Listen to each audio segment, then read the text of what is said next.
Ladies and gentlemen, record geeks, retired plate spinners, and millennials who want to impress their parents with their record collections. Welcome to the Rhino Cast podcast, brought to you by Rhino Records.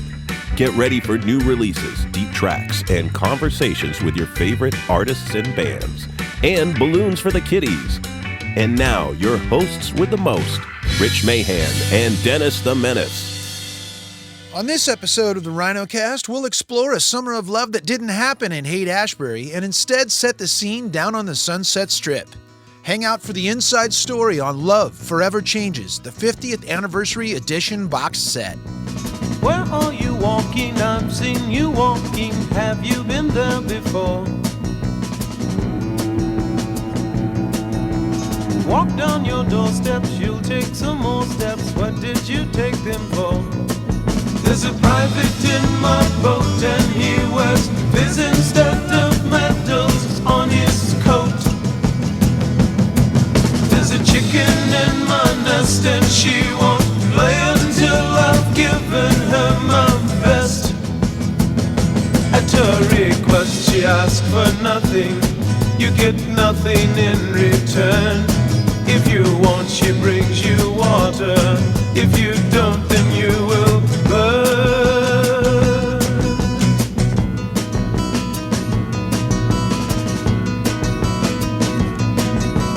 You go through changes, it may seem strange, is this what you're put here for? You think you're happy and you are happy, that's what you're happy for. There's a man who can't decide if he should fight for what his father thinks is right. There are people wearing frowns who'll screw you up, but they would rather screw you down. At my request I ask for nothing, you get nothing in return. If you're nice you'll bring me water, if you're not then I will burn.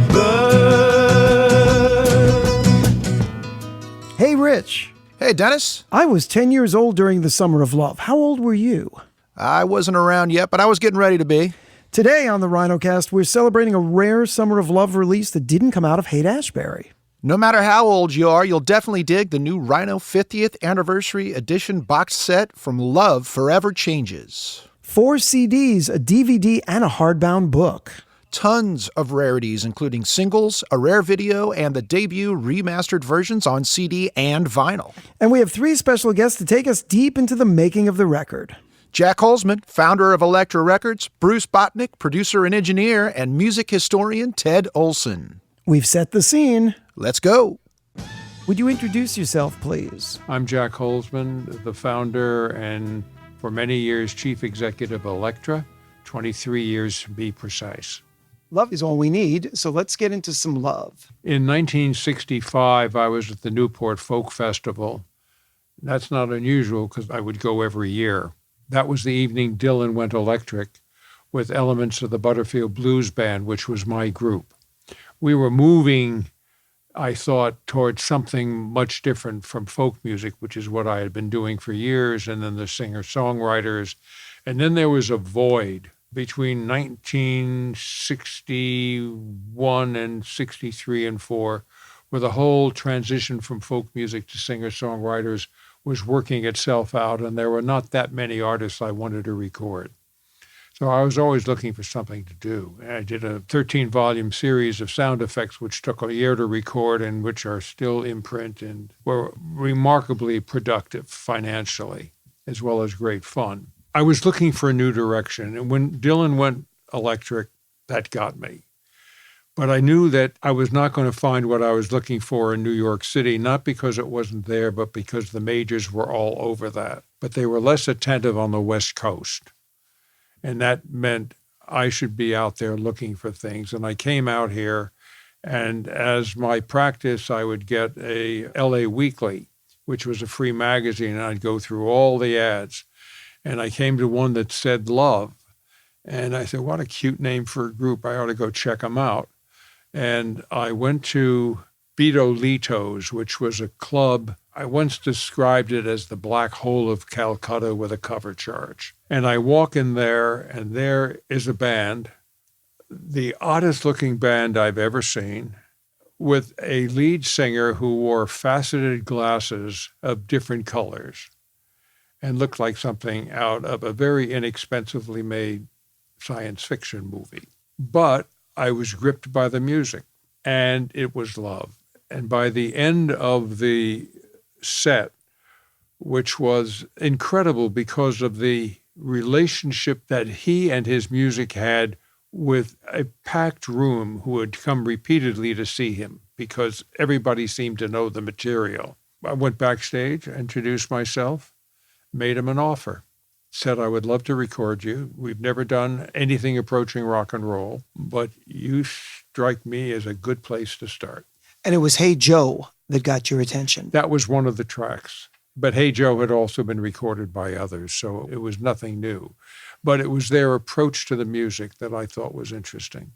The tale is told that you signed them after just missing out on Buffalo Springfield. Is that true? I saw Buffalo Springfield, and I made them an offer. But we had never done anything like this before, and Ahmet Ertegun with Atlantic had licensed all of those great albums from England that were polygram records, and he had the edge. Amongst independent labels, there was a great deal of fraternity and sorority, which was lovely. We helped each other. We were ruthless when it came to signings. Someone told me about the Dolby noise reducing thing. They were interested in getting them. I found out about them and bought them immediately because with singers like Judy Collins, I wanted no background noise whatsoever. So that was the kind of thing that we would share. What's the key to getting a good performance out of somebody like Arthur Lee, who struggles with internal demons but has great artistic vision? How do you reconcile those two? You leave them alone. You know what they're capable of, and you tell them when there's a shortfall and why. But you never tell them what to do. You're always looking for that moment that you can build on with them. It's something that you always want to tell an artist in the studio that they're doing right, but you know sometimes they can be doing better than right, and that's where you work with them. There's some great learning in life there in general, isn't there? Everything I learned about living, I learned in the studio. Tell the story about turning to Arthur Lee and saying, advance backwards. What I was interested in was the sonority of the instrumentation and the fact that everything was going to be drums or electrified instruments, limited them in some way from softer moving material, which I thought would draw a larger audience to them. In other words, don't try to be a rock band, try to be a band. And the sonority of the guitar was not lost on me because I'd lived with it for years. And I knew how filling that could be if it was done right. We had no thought at the beginning of adding instrumentation afterwards, but when we heard certain songs, we knew it had to be done. You are so lovely, you didn't have to say a thing, but I remember that old man telling me he'd seen the light, gave me a small brown leather book, insisted that he was right. I only heard him slightly, till I heard you whispering, took you up all in my arms.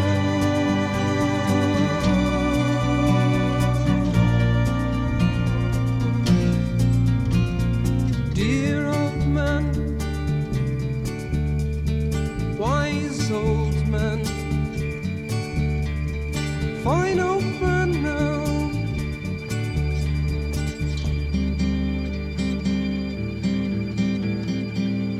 So let's dig into Forever Changes because we're here to celebrate this incredible box set. The amount of things that have been curated here is just... Yeah, there is everything. This is for the intense love fan who has lived with this album as a beacon in their lives. There are 4 CDs and several LPs, and it's all there. There's nothing left. What we're doing is we're providing a sort of sonic schematic of all of the elements that went into the final thing. So if you wish to parse the album, this is the way to do it. Bruce was truly tested on this record, wasn't he? Yes, he was. My relationship with Bruce was the first Love album when I went into Sunset Sound Studios a couple of hours early before the session because I wanted to get the feel of the room and see the echo chamber and all of that stuff. Wanted to see the console. And it was pretty bare bones. The studio had been recommended to me by someone. They said it had a good chamber, which is always helpful. Not that you use a chamber overtly, but it can round up a sound if you know how to use it, know how to place the microphones in relation to the speaker, all of which I had learned over time, because most of my records I had made myself with my own portable equipment. Anyway, I run into this guy, and I think he's probably the assistant to whoever the engineer is, and that engineer hasn't shown up. But then he tells me he's the engineer. I think he was 19 or something. And he was fabulous. We had done the Butterfield album, and we had done it 3 times before Paul Rothchild thought we had it right. But Bruce gave us a master course in how to record rock and roll. That was 1965, and we've been friends for over 50 years. Wow. And we've worked together.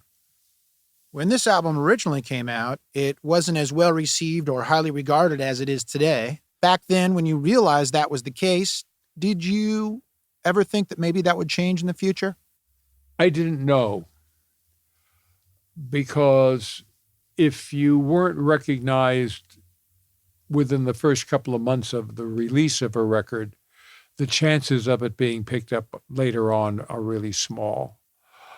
But I thought the record had longevity built into it. I was disappointed it didn't do more, but remember, Arthur was not a guy who would help us when it came to performing and traveling.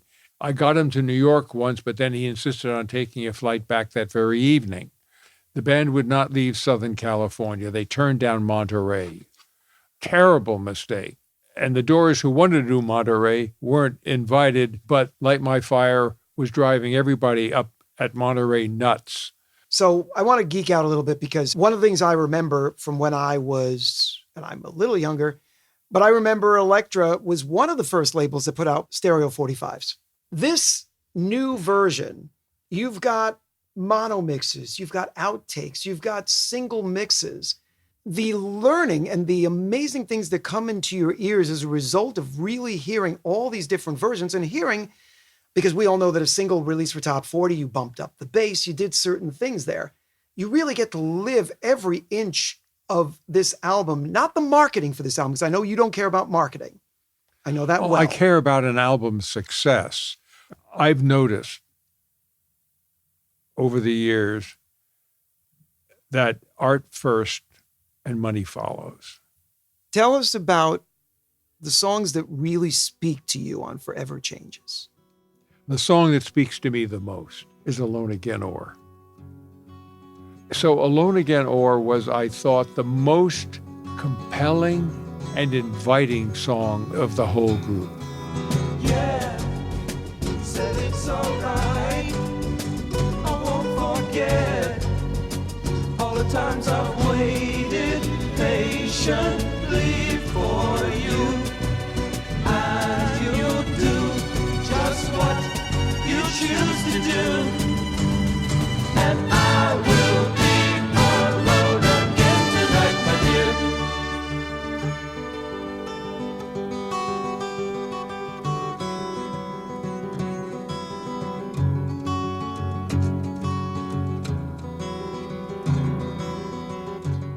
You know, I could say that so many chances were taken, that it's not that the vision wasn't recognized, but we're sitting here so many years later on Forever Changes, and now the vision is recognized. This album taking iconic status, is that representative in some way? I sensed about 7 years ago that something was happening with this. And all you can do is shed a happy tear and watch it evolve. When I saw that The Independent, a great British newspaper that I read when I'm in London, had done a survey of the Summer of Love and had listed the 20 or 30 great albums. The Doors were number 8, Sgt. Pepper was number 3, and Love was number 1. That was just wonderful. And the album is embraced because it deserves to be embraced. We had it at the moment we were in the studio. Bruce and I were like diamond cutters. We were trying to get every edge we could and to get it as perfect as we could. And the wonderful thing about working with Bruce is that he's as crazy as I am. And we are only looking for excellence. And we know that about each other. And as a result, I think the things that we do together are just more fun and have a higher result. It's a very safe record to listen to, and yet it is a mirror of a time that we really didn't understand. Thank you so much, Jac. It was really a treat to be able to sit down with Jac Holzman and ask him questions about Love Forever Changes. It's always great to hear about it directly from somebody who was so closely involved. Let's get even deeper into the making of this record with none other than its producer and engineer, Bruce Botnick. We're here to talk about Forever Changes. Yes. Your name obviously synonymous with Elektra Records. That's a given. And A blessing. First time I ever recorded, or that I knew Jac, was on the first Love album, 1966. really? Yeah. That was before the Doors. Wow. He came out, produced the album. I think we recorded it in like 2 days, which was not unusual. And then Jac went to New York. I mixed it. It was on 4-track. Sent him the mono and stereo masters, and Wow. that was the beginning of a great relationship. So if you'll excuse my expression, let's set the scene a little bit. All right. And let's talk about Buffalo Springfield getting in the way of the original man who was going to get involved in the album. When it looked like Paul Rothschild wasn't going to be involved, and I had a pretty good relationship with Arthur, always thought that he was a great poet and always looked on the funny side of things. Anyway, it came time to do the album, and I had just finished Buffalo Springfield again and become friends with Neil Young. And this all came through Jack Nietzsche, the arranger for all the Phil Spector records. I knew Neil was going to leave the Springfield. And I said, hey, Neil, you want to come make this record with me with this band? So I went to Jac and I said, Jac, Neil is agreed. He'd like to do it. And I don't think we even got to one rehearsal. And Neil came back to me and he says, man, I'd love to do this with you, but I've got this fire inside me and I got to do my thing. So he left. And so I just took it on. That's what happened. I called Jac and told him, and he went, oh, I trust you. So this became your baby. It was my baby. This became your baby, and you are now engineer, producer, psychologist, Something like that. and many other things. The quote is that the band wasn't up to the task. They weren't. We went in and did a little rehearsing, at least Arthur did. And I went to one of the rehearsals, and the band was listless. You know, they weren't inspired for reasons that I don't know. And I said to Arthur, Arthur, because I was doing a lot of sessions with the Wrecking Crew, which was the top band that backed everybody up here in town. We put a session together, and they came down. The band sat on the couch in front of the console. Arthur went out in the room. Arthur and Johnny were And Johnny. there, right? Yeah. And played acoustic guitars on it with the Wrecking Crew, and we laid down the tracks. Tell me about those few hours. Just give me They were a quick, little 3-hour perspective. session for 2 songs. which the Wrecking Crew knows how to do because they sit down, they get their charts, and they play. Yeah, usually they could do a song an hour. But tell me about looking over your shoulder at the band and the looks on their faces as they're watching their parts played. Was it motivational for them to get off their you-know-what? It wound up to be motivational. At that time, they were unhappy. I swear that I saw tears, but Johnny Eccles has since said, no, that didn't happen. So I'm going to, whatever. It's okay. But it motivated them. And they went in and woodshed for a week. I mean, they all said after the date, we want another shot at this. And by the time we were to record, couldn't get into Sunset Sound Recorders. So went down to Western Recorders, Studio One, which was Barbra Streisand recorded there, Sinatra. It was a relatively big room. And we did all the tracks for the album in 2 days. And the only thing that I wish we had done was to go back and do the songs we did with Wrecking Crew. But Arthur was very happy with those, so we just kind of laid with it. Let's go back to The Daily Planet and More Again, Yeah. which were the two Wrecking Crew songs. Mm-hmm. If somebody's listening to this record, Mm-hmm. where do you think there was a sea change? What would somebody notice? The Wrecking Crew are precise, obviously. You can notice it in the drums and the bass. Hal Blaine Hal and Carol. And Carol Kay. Yep. On her, the way that she played the bass with a pick. You can really, it really stands out. You recorded this in 4 to 5 days. That's how long it took to make records back then. Yeah, but after we finished that, of course, then I did vocal overdubs with Arthur. And we went up and did some guitar overdubs with Johnny up at Leon Russell's house, which was great because in his kitchen off the studio, he had a freezer full of ready-made scrambled eggs and bacon. And you just took it out and popped it into one of these newfangled microwaves, and you had scrambled eggs and bacon. Would you tell the Benny Goodman story? Yes. When we were at Western Recorders, I believe Brian went down the hall and found Benny Goodman. He was doing a session there, and he invited him in. So all of a sudden, the band's out there playing, and Benny Goodman walks in, and he sat down. He spent about an hour, and he enjoyed it, because you could tell Arthur's jazz influences. They were big time. Bop, yeah, things like that. This many years later, going back to all of this deep stuff that's in this new box set, it's not about standing the test of time, is it? It's about rediscovery of something that maybe was never discovered in the first place. This album, you listen to it musically and listen to the words. Arthur, the snot is caked against my pants. It is turned to crystal. There's a bluebird up in the tree. I think I'll get my pistol. It's just incredible images. I don't want to say he was ahead. He was with the time because it's like when I got Angel, the arranger, to come in to create the orchestral parts with Arthur. And in those days, sharing musical styles was not unusual. I remember we'd be doing a Doors session and down would come the Mamas and Papas, or, somebody sitting there just out of nowhere, the Byrds would come, David Crosby, and just hang, and exchange ideas. So by infusing a little bit of the Tijuana brass, which was very popular then, was not a bad idea, but we took more of a Spanish look than, the Mexican. I love And More Again. And I love Old Man. I love the whole album. It's really hard to define one song or that I dislike one song. There was nothing on the album that I didn't like. And you have to understand when you're in the zone and you're making an album, you're not thinking about the future or what didn't happen or what did. You're in the moment. And if you're doing it right, you're just responding to the music as it comes in, and you're taking it to the next level, and you have that moment. Arthur Lee was truly one of a kind, wasn't he? He was great. One of the great blessings of my life is to have been with Arthur and with Jim Morrison. I mean, the two of them were great poets, period. That was producer-engineer Bruce Botnick and his recollections recording Love Forever Changes. For our third and final guest, Dennis speaks with Ted Olsen, music historian and author of the liner notes.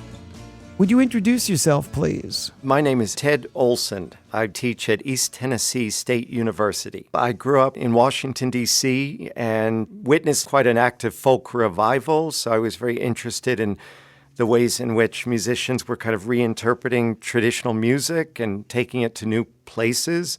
Kind of also became simultaneously a folklorist, and it led me to seek a lot more about the stories behind the songs, behind the music that I loved. This is going to be Dennis the Menace and Ted Olsen's Love Forever Changes, Myths versus Truths. It's like a game show. I'm going to read the myth, and you're going to tell me the truth.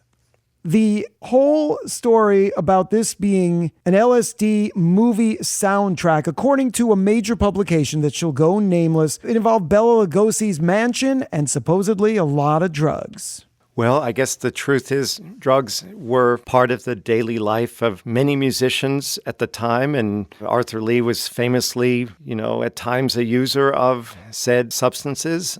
But I think the important thing to say is to consider Forever Changes as, in some ways, a drug-related soundtrack is missing the whole point. The fact is, Arthur Lee was a very imaginative songwriter, and one would guess that probably his songwriting didn't happen because of substances. It happened because of his imagination and his experiences, the things that he wanted to say and had to say, and it was a very difficult time in America, in the world, in Los Angeles, and Arthur Lee was saying what he had to say at the time, and the imagination was running wild through that Los Angeles landscape and those international happenings, and they're all kind of filtered through those amazing lyrics that he wrote. Well, I remember when you used to look so good, and I did everything that I possibly could for you. We used to ride around all over town, but they're putting you down for being around with me. But you can go ahead if you want to, 'cause I ain't got no papers on you. In the middle of the summer, I had a job in a plumber, just a flash for the ball. It was you, I wanted to ball all day. When we're walking along, honey, hand in hand, I'm thinking of your mama when you're thinking of another man. But you can go ahead if you want to, 'cause I ain't got no papers on you. No, I don't. I ain't got no papers on myself. Psychedelic pop. There was, the word psychedelic in 1967 was applied to everything from bubblegum to tie-dye shirts to hairstyles. But to position Love Forever Changes as a psychedelic pop album. Well, psychedelic pop conjures perhaps memories of some of the true hits of the day that made an effort to kind of pick up the mantle of Sgt. Pepper's Lonely Hearts Club Band, released in the late spring of 1967. People remember Incense, Peppermints, and some other major hits of that era that overtly tried to capitalize on the kind of exotic sounds of Sgt. Pepper's and earlier Beatles tracks, such as those from Revolver. So the aspect of Forever Changes being seen as a pop album kind of misses the point in that the very fact was the album was way ahead of its time and was overlooked by most. Had it been concerned with producing a soundscape that met the zeitgeist of that moment, it might have sold better. I like to think of Forever Changes as kind of an art song cycle. Alternate mixes, backing tracks, them singing Wooly Bully casually in the studio, the Alone Again single mix, remixes. Just an incredible body of work to take this legendary record and bring it to us today. Tell me a couple of things that perhaps, Ted, you know even more than Jack and Bruce do about this record from your research. And let's go deep into a couple of particulars on this new release. From my vantage point, I suppose, as kind of a student of the album and a scholar who's kind of been compelled to tell the story of Love and Forever Changes in the liner notes, I definitely can say some things about what people can look forward to on the box set. Some tremendous discoveries on the box set that are being made available in some cases for the first time, and in other cases, the first time in a long time. For example, a mix that is presented in high definition on a DVD of that Bruce Botnick mix to be heard for the first time. And then in addition on that DVD is an extremely rare video that was made. It was early 1968. One of the producers and engineers who worked for Elektra Records at the time, Mark Abramson, made this video of Love in their Los Angeles hangout. In fact, was a video that was promoting their single that was made in January of 1968, Your Mind and We Belong Together, backed with Laughing Stock. This was a one-off single that was really the last we heard from the classic lineup of Love in the studio before the band disintegrated. So it's a very important piece of the puzzle. It's a pioneering music video. You could see it that way. The mono mix. This will be the first time that people will have heard that mono mix in, 50 years. With the digital remastering, the mono mix will be pristine, and it no doubt will give people an opportunity to hear those incredible recordings monophonically, which will create some new discoveries about how the music was put together, and also to revisit the whole concept of a monophonic release. Sitting on a hillside, watching all the people die. I'll feel much better on the other side of the road.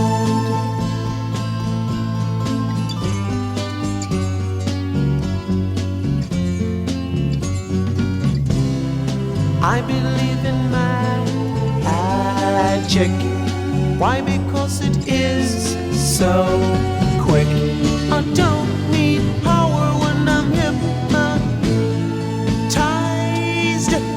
Look in my eyes. What are you seeing? I see. How do you feel? I feel real phony when my name is Bill. Or was that Bill? Bill Inglot, of course, a wizard at reissues, went and discovered some never-before-released backing tracks. And so those will be available for the first time for people's listening pleasure.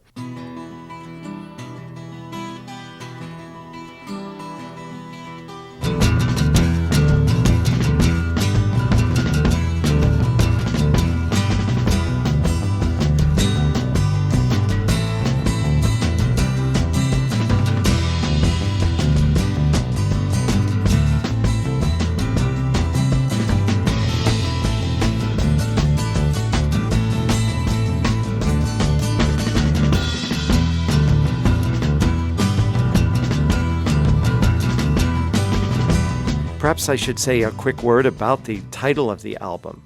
Sure. The album was slated to be called The Third Coming of Love. It would have suggested that this was the third album in which they brought all their many strands together into one coherent statement.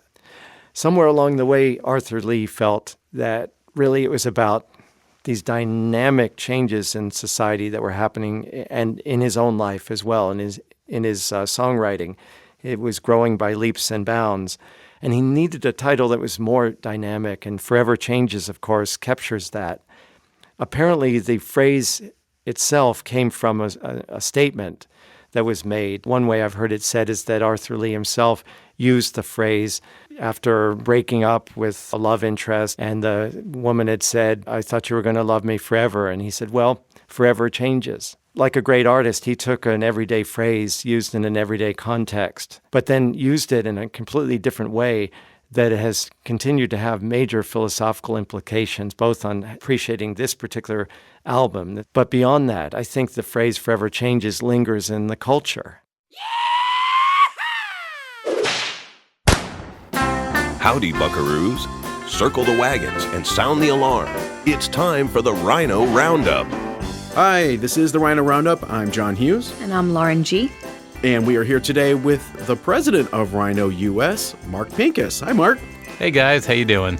We are here to talk about something near and dear to Mark's heart. Probably, I would say it's fair to say your favorite band, right? Well, we're not supposed to have a favorite, but wink, wink.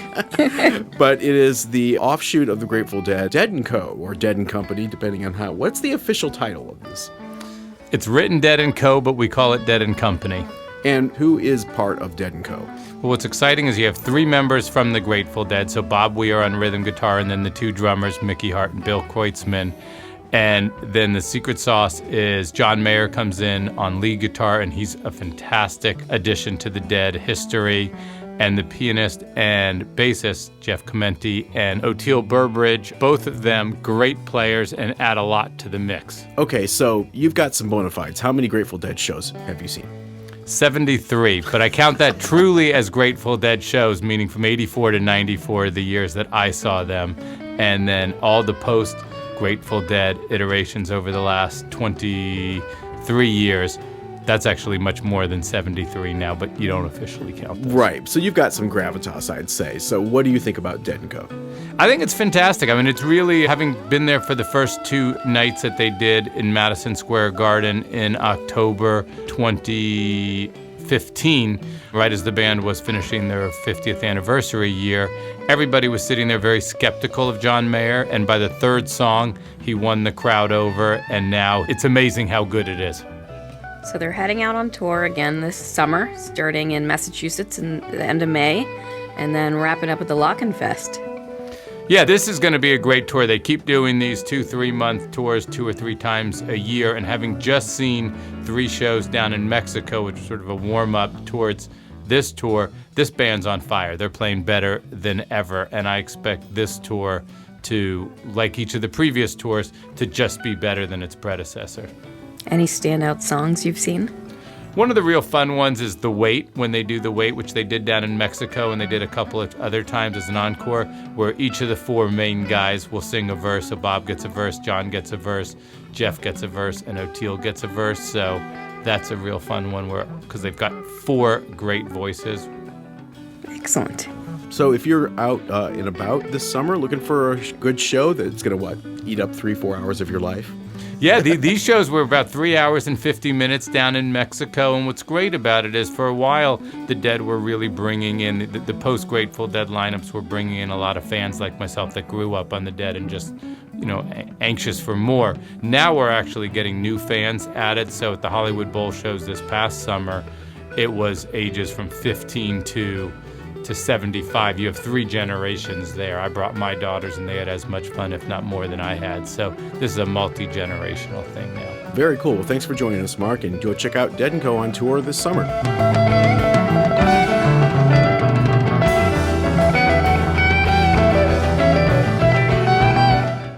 Hey folks, thanks for tuning in and learning a little bit more about Love Forever Changes and the new 50th Anniversary Deluxe Edition out now. Rich, I know we asked a lot of questions today, but I have one more for you. What's that? Where can I get all the music I just heard? You can go to Rhino.com. You can go to your favorite local record store. You can go to your favorite streaming service. You can go to your favorite download service. There's a lot of options. There are, and that's a good thing because I don't know about you, but I want more of that music. And last but certainly not least, don't forget to hit that subscribe button so you don't miss the next RhinoCast. Executive producers for Rhino, John Hughes and Lauren Goldberg. Produced for Rhino by Pop Cult and Rich Mahan Promotions, all rights reserved.